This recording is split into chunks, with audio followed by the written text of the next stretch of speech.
Olá pessoal, tudo bem com vocês? Tudo certinho?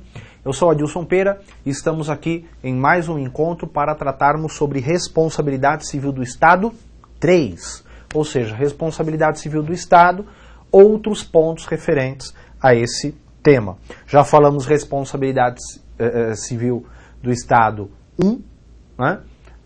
Analisamos o artigo 37, parágrafo 6º, responsabilidade civil do Estado 2 e agora responsabilidade civil do Estado 3. Bom, nesse encontro de hoje, eu queria falar primeiro sobre a evolução do tema. Evolução do tema. A responsabilidade civil do Estado para chegar no estágio atual, né, responsabilidade objetiva, ou responsabilidade sem culpa, ou também teoria do risco administrativo, são vários nomes, né, passou em nosso ordenamento por alguns estágios, até chegar no estágio atual. Tá? Então você teve aí 4 situações até chegar no estágio atual. Então vamos lá. Primeiro você tinha a teoria da irresponsabilidade, teoria da irresponsabilidade, teoria da responsabilidade com culpa do agente, teoria da responsabilidade com culpa do Estado, e aí a teoria atual, teoria da responsabilidade sem culpa do Estado. Bom, isso daqui é uma sequência, né? A teoria atualmente adotada é a última teoria da responsabilidade sem culpa do Estado. Pessoal, vamos analisar cada uma desde a época do Império, né, até chegar na teoria atual. Bom, na época do Império, vigorava a chamada teoria da irresponsabilidade, pela qual o Estado, o rei, não se responsabilizava por qualquer dano causado a particulares, aos súditos, né? Naquela época, era considerado que o rei era um representante de Deus na terra. E como Deus não erra, o rei, consequentemente, também não praticava erros. E se ele não praticava erros, ele não poderia ser responsabilizado por danos que seus súditos sofressem. Tá certo? Então era chamada a teoria da irresponsabilidade, adotada lá na época do Império. Posteriormente, evoluiu-se para a chamada teoria da responsabilidade com culpa do agente. Por essa teoria, o particular apenas seria indenizado se ele demonstrasse culpa do agente. Tá? E isso era um problema muito grande na época, né? Você conseguir identificar qual o agente responsável por aquele dano. Tá? Portanto, dificilmente um particular seria indenizado, porque ele teria que demonstrar a culpa do agente e não a culpa do Estado. Certo? Posteriormente, evoluiu-se para a teoria da responsabilidade com culpa do Estado, que ainda é adotada em algumas situações em nosso ordenamento. Também é chamada responsabilidade subjetiva do Estado. Né? Por esta teoria, o particular seria indenizado se ele demonstrasse culpa do Estado. Tá? Agora, você pode estar pensando, pô, como que eu vou demonstrar a culpa do Estado? Porque demonstrar a culpa do agente é uma coisa. Demonstrar a culpa do Estado, do poder público, é outra, né? Porque Estado é abstração. Estado, administração, órgão, é tudo abstração. Quem age, quem executa uma atividade é o agente. Certo? Que está dentro do órgão, que está dentro da pessoa jurídica, etc. Portanto, como que eu demonstro o dolo ou culpa do Estado? Aí a doutrina explica pra gente o seguinte, que você vai demonstrar que o serviço não funcionou, funcionou mal ou funcionou atrasado. Né? O serviço não funcionou, funcionou mal ou funcionou atrasado. Você não vai demonstrar dolo de alguém especificamente, culpa de alguém especificamente, mas sim de uma maneira geral. Né? O serviço não funcionou, o serviço funcionou mal ou o serviço funcionou atrasado. Pelo fato de você não demonstrar dolo ou culpa de alguém especificamente, isso recebe o nome de culpa anônima. Tá? Culpa anônima. Certo? Tranquilos? Essa chamada culpa anônima. Pera, essa teoria da responsabilidade com culpa do Estado equivale à chamada responsabilidade subjetiva, né? Ou teoria da culpa administrativa. Exatamente. E, em nosso ordenamento jurídico, há hipóteses em que o Estado responde de forma subjetiva. Tá? Como, por exemplo, danos causados por eventos da natureza, danos causados por atos predatórios de terceiro, danos decorrentes de omissões do poder público em geral, tá? E quando há uma concausa, né? Culpa do particular e também parcela de culpa do Estado. Nesse caso, a responsabilidade é subjetiva, mas o Estado responde nos limites de sua culpabilidade, portanto, de forma reduzida. Tá certo? Então, comentamos isso lá em Responsabilidade Civil do Estado 1, né, que foi o primeiro módulo que tivemos. Falei algumas hipóteses de responsabilidade subjetiva do Estado. Então, só relembrando, né, o Estado responde de forma subjetiva por danos causados por eventos da natureza, atos predatórios de terceiro, que são atos de vandalismo causados normalmente por multidões, danos decorrentes de omissões em geral do poder público, esse é o entendimento majoritário, tá? Que dano decorrente de omissão do poder público a responsabilidade é subjetiva. Há quem entenda que é objetiva nesse caso, viu? Professor Eli Lopes Meirelles, professor Odete Medawar entendem que nesse caso a responsabilidade é objetiva, de dano decorrente de omissão do poder público, mas prevalece o entendimento que dano decorrente de omissão do poder público, a responsabilidade é subjetiva. E também os danos decorrentes, quando houve culpa do particular, mas também parcela de culpa do Estado, a chamada concausa ou culpa recíproca. O particular tem parcela de culpa, mas o poder público também. Então, nesse caso, a administração responde de forma subjetiva, mas de maneira reduzida, nos limites de sua culpabilidade a ser definida, a ser aferida em juízo. Tá legal? Tranquilos? Beleza. Posteriormente, evoluímos para a teoria atualmente adotada em nosso ordenamento jurídico, que é a teoria da responsabilidade sem culpa do Estado. E se a teoria é da responsabilidade sem culpa do Estado, quer dizer que você não demonstra dolo ou culpa do Estado. Também é chamada, vou colocar aqui, ó,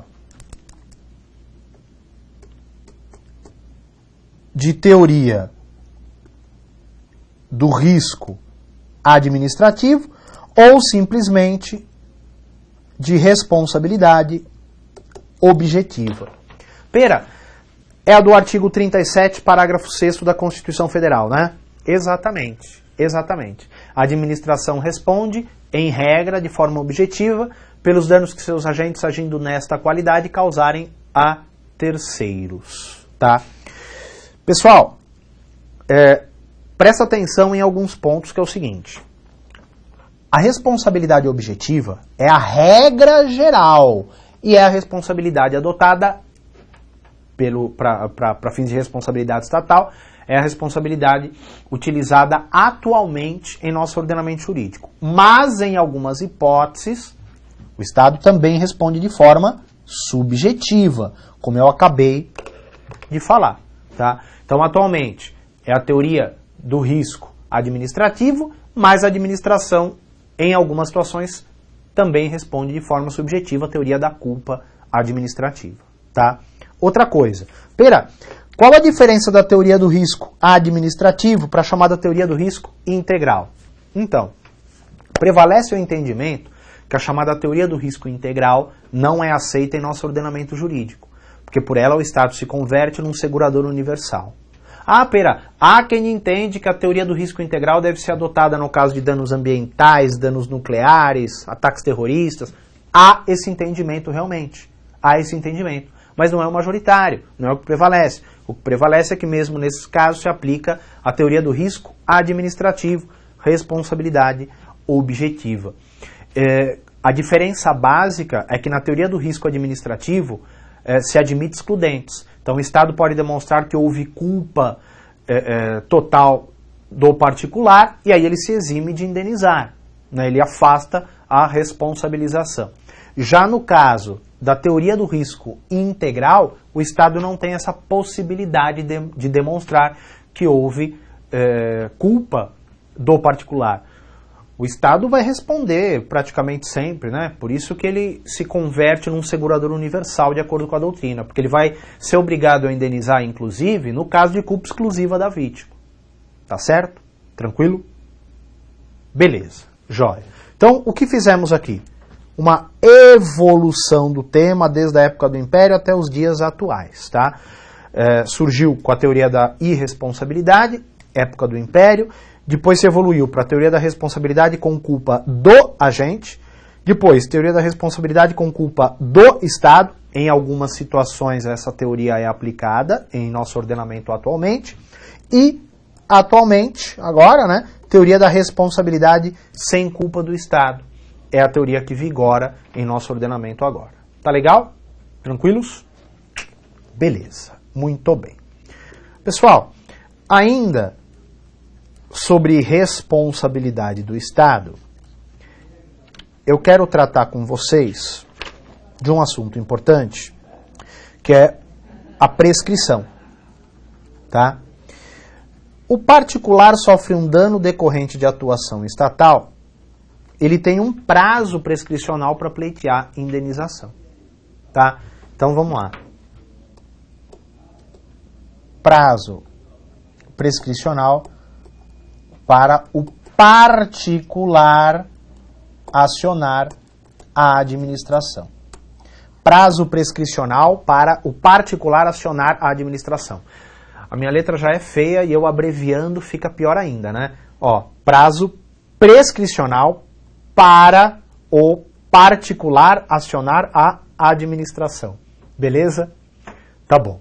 Gente, o entendimento majoritário é que o particular que sofreu um dano tem o prazo de 5 anos para acionar a administração pública pleiteando indenização. É a chamada prescrição quinquenal, lá do decreto 20.910/32. E também da lei 9494/97, né? É o entendimento majoritário, é a posição atual do STJ, prescrição quinquenal, tá? Contado a partir do evento danoso, o particular teria 5 anos para acionar a administração pleiteando indenização. Mas toma cuidado, tá? Principalmente você que vai prestar a prova de procuradoria, né? Das carreiras aí da advocacia pública. Porque daí, claro, que você tem que ficar do lado do Estado e ver o que é mais benéfico para o Estado. Há um prazo prescricional, há uma corrente que estabelece que esse prazo é de 3 anos, uma prescrição trienal, certo? É o posicionamento do professor José dos Santos Carvalho Filho, com base no artigo 206, parágrafo 3º, inciso 5, do Código Civil, tá? Artigo 206, parágrafo 3º, inciso 5 do Código Civil. Claro, posição que beneficia a fazenda pública. Se é uma questão discursiva, é interessante que você cite os dois posicionamentos. Este primeiro é o que prevalece, inclusive é a posição do STJ, tá? Mas há este outro posicionamento. Se é questão discursiva, é interessante mencionar os dois posicionamentos, falando que o primeiro é o que prevalece, tá? Agora, se é questão teste, adota o posicionamento que prevalece, obviamente, salvo se for questão das carreiras da advocacia pública, que aí o prazo menor para o particular acionar a administração beneficia a fazenda pública, e aí você deve adotar esse posicionamento aqui que beneficia a fazenda pública. Tá legal? Tranquilos? É o posicionamento também do professor José dos Santos Carvalho Filho, a prescrição trienal, com base no Código Civil, tá certo? Bom, aí a administração é acionada, tá? E aí ela sendo condenada, ela move ação regressiva contra o agente causador do dano, se demonstrado dolo ou culpa, porque a responsabilidade do servidor é subjetiva. E há um prazo para isso? Vamos ver. É outro prazo prescricional que a gente vai comentar aqui. Então vamos lá. Prazo prescricional.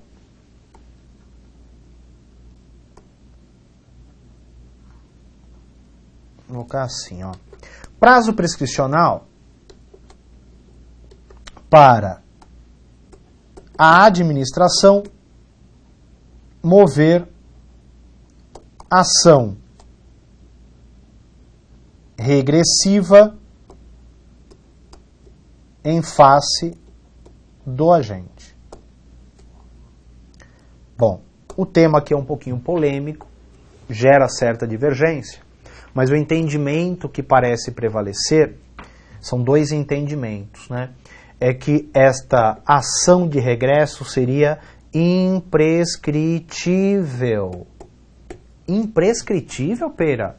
É o que se abstrai do artigo 37, parágrafo 5º da Constituição Federal, que estabelece que as ações de ressarcimento ao erário seriam imprescritíveis. Tá? Se você pegar, pegar aqui, o artigo 37, parágrafo 5º da Constituição Federal, lá diz o seguinte, a lei estabelecerá os prazos de prescrição para ilícitos praticados por qualquer agente, servidor ou não, que causem prejuízo ao erário, ressalvadas as respectivas ações de ressarcimento. Ressalvadas as respectivas ações de ressarcimento. Então, as ações de ressarcimento seriam imprescritíveis. E esta é uma ação de ressarcimento. Portanto, seria imprescritível. Tá? Mas há um segundo posicionamento que estabelece que o prazo prescricional para a propositura da ação regressiva em face do agente causador do dano pela administração é de 60 dias. Contados do trânsito em julgado, tá? 60 dias. E isso com base no artigo 2º da Lei 4.619 de 65, tá? Administração, portanto, contado do trânsito em julgado da ação condenatória, que lhe condenou, teria o prazo de 60 dias para a propositura da ação de regresso em face do agente causador do dano. Tá? Artigo 2º da Lei 4.619/65. Este é o entendimento da professora Maria Silvia Zanella de Pietro, é o entendimento também esposado pelos professores Marcelo Alexandrino e Vicente Paulo. Tá bom? Pera, mas a Constituição não fala que é imprescritível? Então, a discussão ela parte a partir é boa, né? A discussão ela surge do momento em que há autores que entendem que este dispositivo não foi recepcionado pela Constituição.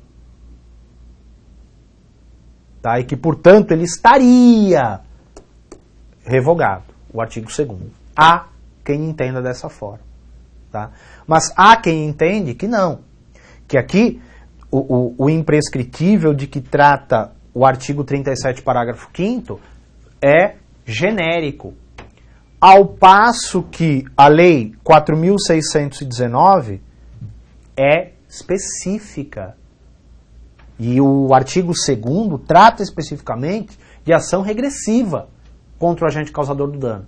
Portanto, seriam duas situações diferentes, tá? Há quem entenda também que o prazo para a propositura da ação regressiva é de 3 anos com base no Código Civil, Então, quer dizer, você tem vários posicionamentos, tá? Parece prevalecer o posicionamento de que esta ação é imprescritível, mas é importante saber também deste prazo de 60 dias, com base na Lei 4.619/65, até porque é o posicionamento da professora Maria Silvia Zanella de Pietro, entre outros autores. Tá legal? Tranquilos? Muito bem. Pessoal, muito obrigado pela atenção, bons estudos, até o próximo encontro. Aí aparecem os meus contatos, qualquer coisa eu estou à disposição. Tchau, tchau, gente. Até mais.